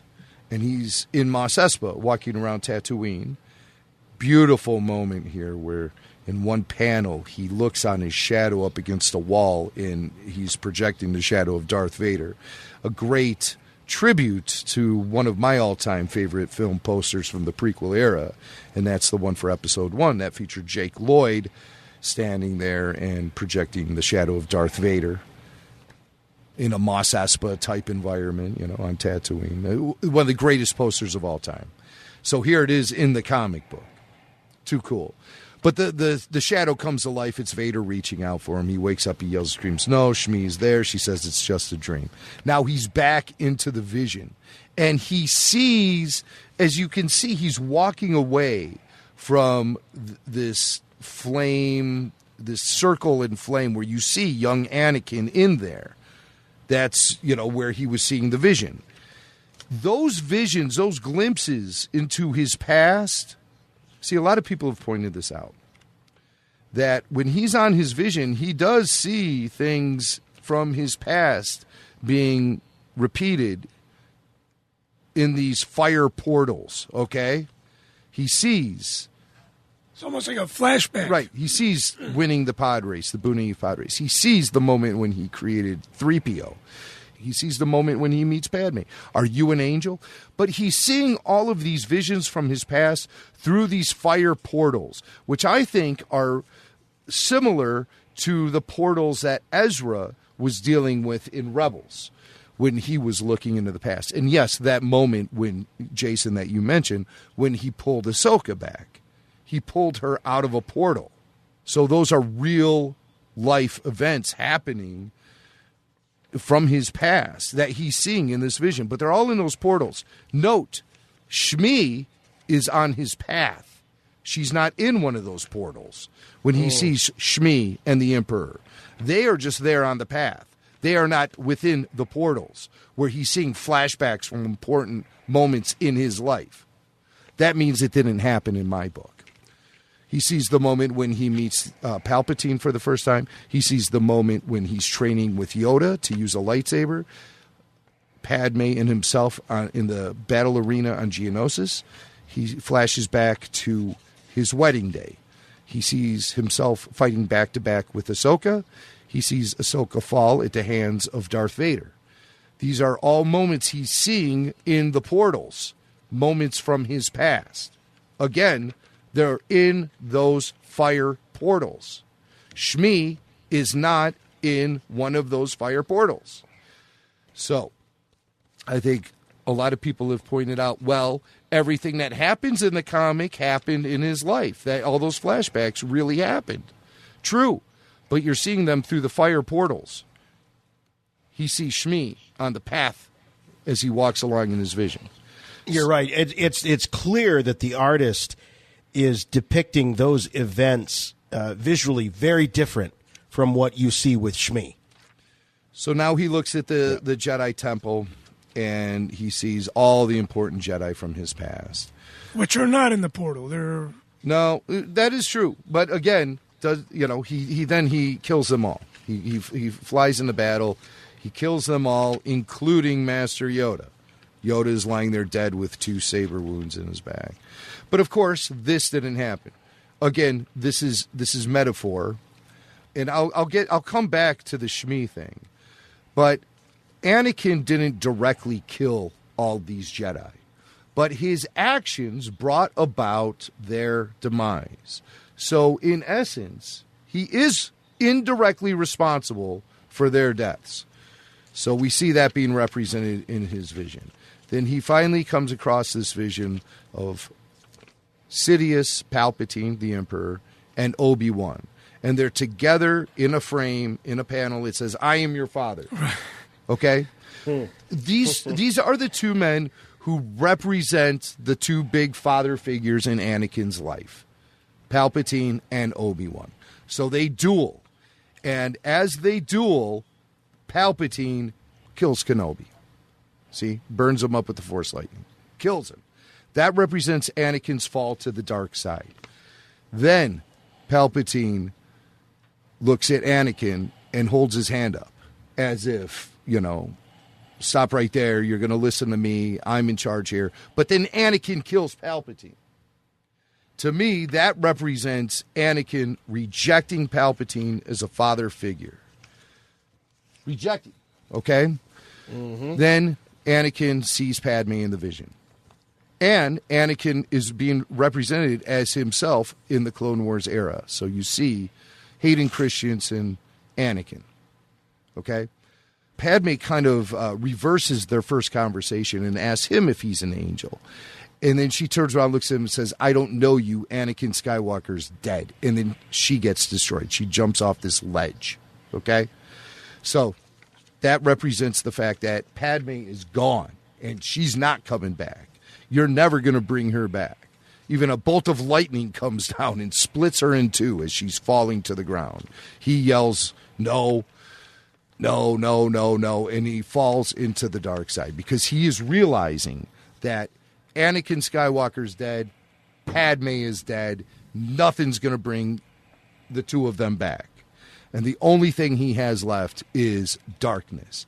And at this moment, he gives into the darkness, completely lets it consume him. He comes back to consciousness in his armor as Darth Vader, and reality begins. He does this thing where he plunges his lightsaber into this altar. It almost like destroys the castle, Well, it doesn't destroy the castle, clearly, because we see the castle in Rogue One, so we know it still exists. But, it does something. It's supposed, maybe it to him it represents his commitment to Darth Vader, his commitment to the dark side, and the death of Anakin Skywalker. Then Vader returns to Coruscant, and he doesn't return. He transmit a hologram to Coruscant to the Emperor sitting in the Imperial Palace, and the Emperor asks him about his mission and says, tell me, Lord Vader. Tell me, Lord Vader, this truth you learned on Mustafar. Was it what you sought? Was it what you needed? He turns it off and he answers yes. Vader, prior to this moment, still clung on to Anakin Skywalker. He still believed that love could exist in the universe with himself and Padme, the love of his life. He thought that there was still potential for that to live on. Once he had this vision on Mustafar, he realized that's impossible. It's never going to happen. She's gone. His former life as Anakin Skywalker is gone. His attachment to both her and the Jedi Order has been completely severed, and now he realizes that he has a confirmation he needs. So he can live his life now as Darth Vader. He was struggling to live day to day without Padme, without his former life. He had to kill Anakin Skywalker, destroy anything that Anakin had left behind, whether it be emotion he had, friendships, memories, love, all of that. Destroyed. He completely commits himself to the dark side at this point and stands outside his castle as Darth Vader, 100% Anakin Skywalker is dead. End of story. That's my analysis of this comic book. And I wrote it down at rebelforceradio.com. And I bring up a few other things, too, that I didn't bring up as I flipped through this comic. And took up a lot of time on the show doing it. I apologize for that. But no, not at all. It was very illustrative. And I learned a lesson from this, which is Get in there, look at the source before you make up your mind. You know, I was relying on, how dare I, people who, you know, make a living reading these things and then sharing their observations with their readers. I was relying on them being honest, on them being, you know, able to analyze these things. And boy, was I giving them too much credit. Well, I mean, they were using headlines. They were using headlines like Darth Vader's father confirmed in Marvel Comics Darth Vader. I mean, anything that leads you to some sort of opinion about this comic, that's one thing. Because that's nothing but opinion. Yeah. Those are all opinion pieces being presented with these headlines as if they are factual. And that's not the case at all. The way that my interpretation of that was, before he comes to Sidious, Palpatine, he kills him right in his vision. Yeah, he does kill him. And so I don't believe that Darth Vader ever became really Darth Vader. I mean, look at The Empire Strikes Back. He was looking for his son. Return of the Jedi. He was looking for his son, and then he turned good. I think I'm with you, Chris. We brought this up on the show years ago with Dave Myatt. Actually, it was inspired, Jim, by a long walk that we had with Dave Myatt of RebelScum.com as we were going from the convention center to a hotel for a party or something. And we started talking about the moment that Anakin ceases to become Anakin Skywalker and became Darth Vader. And I was outnumbered, but I'm just really glad to hear Chris talk about the same thing that I said, which is I don't believe he ever really did. No, I don't think he did. And when the Emperor says, he asks him the question, and Vader says yes, his yes is like, yes, I'm going to kill you, like I just did in my vision, which he ends up doing, in Return of the Jedi. The same way. He gets him with the Force. Well, no, not with the Force lighting, but the Force lighting is involved. When we're introduced to Vader in the original trilogy, that is at a time when he starts. That is at the time when he starts to waver. But during those that 2-decade span of activity between Revenge of the Sith and A New Hope, Vader lost himself. He lost Anakin Skywalker. He fully committed to the dark side, and there's a reason for that. Because he couldn't live with himself without Padme. He couldn't live with himself having that guilt of opening the door to her demise, which I think he lives with. Palpatine said to him, what happened? You killed her. He's left to believe that. He's left to believe that. All this, so that adds this guilt on top of everything. He can't live with himself anymore. So he fully lets go of all of that and does commit. He becomes more machine than man. And it's because of Luke and Luke's presence. It's a downward spiral, but I don't know. I don't know if he ever became 101% fully bad. I don't. I don't know. We could talk about this for an hour. Yeah, but I mean, how could he then continue to commit? And of course, this is, I'm assuming, because these stories haven't really been told, but obviously Darth Vader did a lot to make his reputation what it was during those 20 years after the Clone Wars and before A New Hope, before the Death Star. He earned his stripes. How does someone who's good do that? How does someone who's good kill children? Unarmed children in the Jedi Temple. He had to let go of a lot, and most of it was gone by the time we get to this comic book.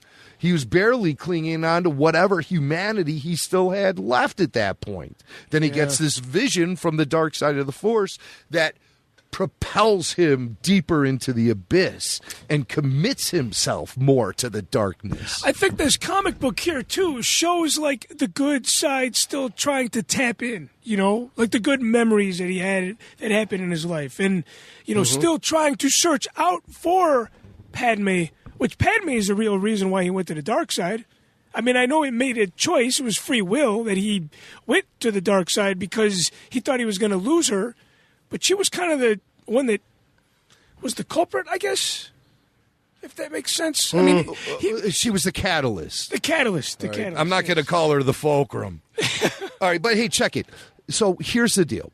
Everyone is like, well, so bottom line, what's up with Palpatine and the Emperor with all the the wizard hands behind Shmi? What's up with that? Okay, Palpatine does hint to Anakin that the midichlorians, yes, I use the M word, the midichlorians can be manipulated to create life. And so was he responsible for the birth of Anakin? Here's what I've always felt, and I felt this way since we did our roundtable for the Darth Plagueis novel, where some of this gets teased a little bit. My take is whatever knowledge that Palpatine / Sidious acquired from Plagueis, whatever sort of knowledge he acquired, he was successful in tapping into the Force, and he was messing around with the Force, and there was a direct reaction, a counter reaction by the midichlorians from the light side of the Force to create Anakin. I think that was a counter reaction to Palpatine's attempts to manipulate the dark side of the Force to create life. The light side of the Force sensed this perversion, okay? This unnatural perversion of its flow, and created a counter reaction. And that was the light side creating Anakin. Okay? But Anakin was born into a dark side universe, at that point. The Sith had already tipped the scales on the Jedi, where the Jedi couldn't connect with the Force like they used to. Clouded, Yoda would say. Yeah. So this is the light side's only attempt, the only hope to bring back light. And of course, with Anakin being born, the chosen one being born into a dark side universe, he fell to the dark side. But he was brought back through the power of the light and given enough strength to destroy the Sith Lord, Palpatine. And that's what happened. That's precisely what happened, at least from my certain point of view. Yeah. Well, I mean, until we have something else that sheds more light on it, that I'm kind of with you in terms of Darth Plagueis, and it's one of the finest Star Wars novels I've ever read, and maybe there's a reason why it hasn't been sort of overwritten by the new canon. So that's going to be canon to me until something else better comes along. But yeah, again, I certainly learned a very valuable lesson, and not judge a comic book by its headline. And we'll continue to do my best to sort of keep up with some of this stuff, because I think, honestly, until we get The Mandalorian and Episode 9, I think some of the most important stuff is going to be happening in the pages of these comic books. It's not going to be happening on Resistance, we'll say. I think there's going to be perhaps a little bit more gravity added as we enter Resistance's the back half of that season. But I think there's some really exciting things happening in the pages of these comics, and I'm going to try to do a better job of keeping up with some of that stuff. So good for you, there's Jason. A New Year's I like what I'm hearing here. It's a lot of work, man. It is a lot of work, but Jimmy's paying the bills, so I'm going to just go ahead and... Lord Vader. Yes, Master. Rise. Rebel Force Radio. Your source for the Force.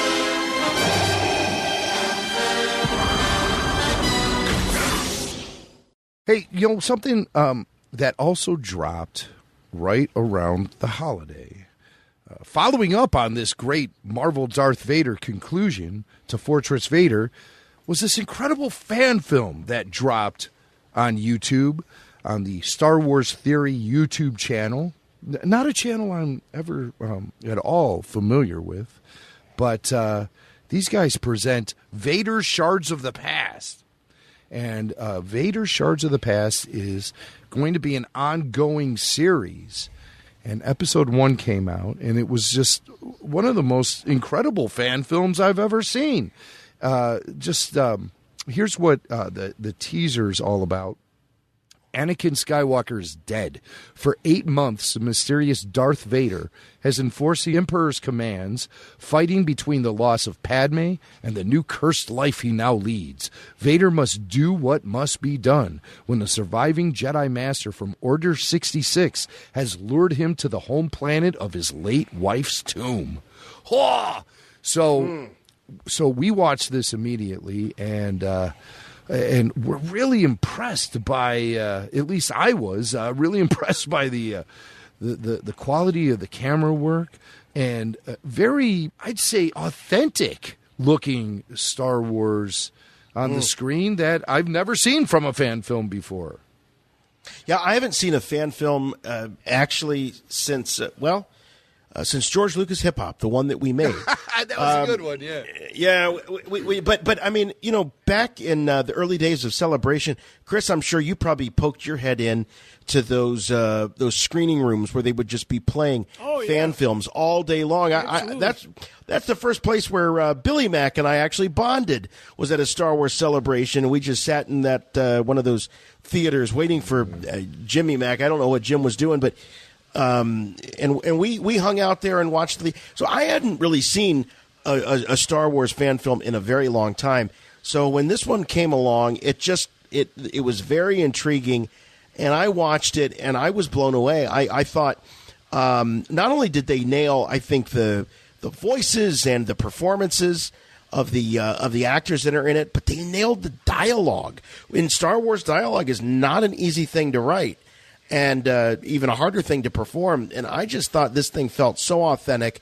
There were times I actually forgot I was watching a fan film. So it's definitely worth your time. This is obviously not canon. This is all fan-based.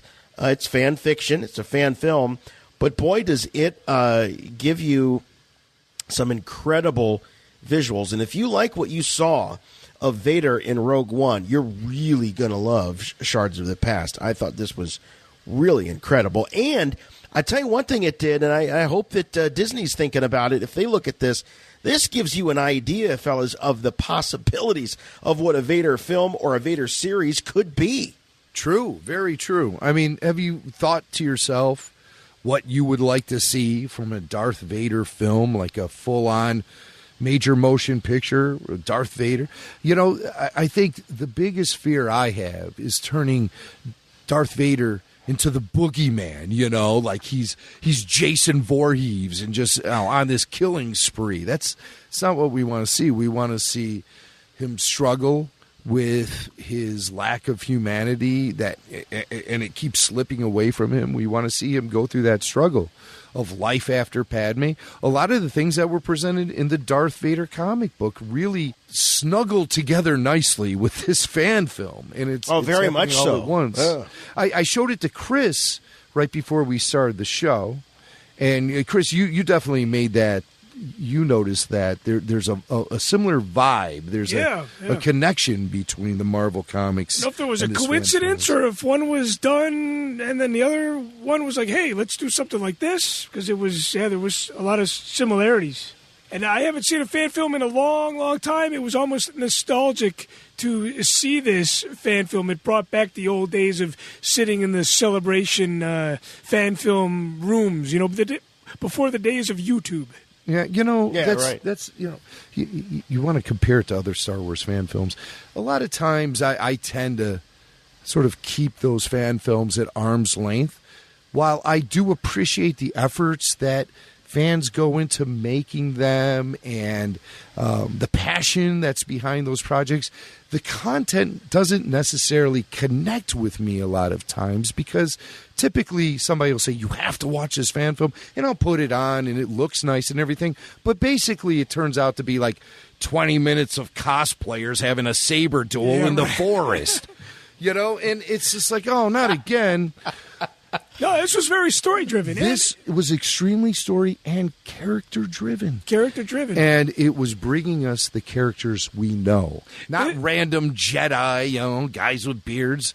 You know, this was like we could connect with this because it felt like part of the overall mythology. So my hats go off to Star Wars Theory. They did a great job producing this things. Now, of course, you do note some of the limitations of the budget. It's like Palpatine's, the Emperor's throne room is like a studio apartment with a little window, and you know, it kind of reminds me of this place in Rogers Park I lived back in 1998. But you know, that aside, then but the story was there, and I think the story they tend to give too much dialogue to the Emperor, though. They need, like, if the guys, if they're listening, you know, and I don't mean to, like, insert myself into their production process or anything, but I would definitely remove, like, 50% of that dialogue you got from the Emperor, because he's just like, he goes on and on and on with these like, it's like, wait, whoa, just take a breath, Emperor, you know, No, and the guy that did the voice of Vader, it sounded like James Earl Jones. It's like, let's have him talk more. Well, we have a clip. Here's a clip from Vader Shards of the Past. There's a little conflict between Vader and the Emperor that kicks off the whole thing, and it's pretty cool. So take note of the great voice work being done here. I destroyed your enemies, forged for you an empire. Yet, like the Jedi, you have left me a mere shadow of what I was promised. You have taken everything. Everything? Foolish boy. You grieve for the dead wife of an insolent Jedi. Your precious Padme's fate was your choice. Just as your fate is mine. Nailing a lot of the subtleties there. Yeah. Oh, yeah. And it might be blasphemy, but I liked this more than I did Solo. I did. Because it was characters that we were familiar with, and it was true to those characters, you know? Yeah. All right. Well, there you heard it from Chris Mock. But if you check it out, so just you go to YouTube and do a search of Vader Shards of the Past. So the video is not monetized. You'll notice there are no ads, so they're not making any money on this thing, and that's not the point. The point is just for them to contribute to this incredible saga. And but do go over there and give them some kudos. This is really, really, truly an amazing accomplishment, and some of the work that went into it, I can't even imagine. But great job by those guys over on YouTube. Star Wars Theory fan film. Man, this is just one giant Star Wars party. Rebel Force Radio.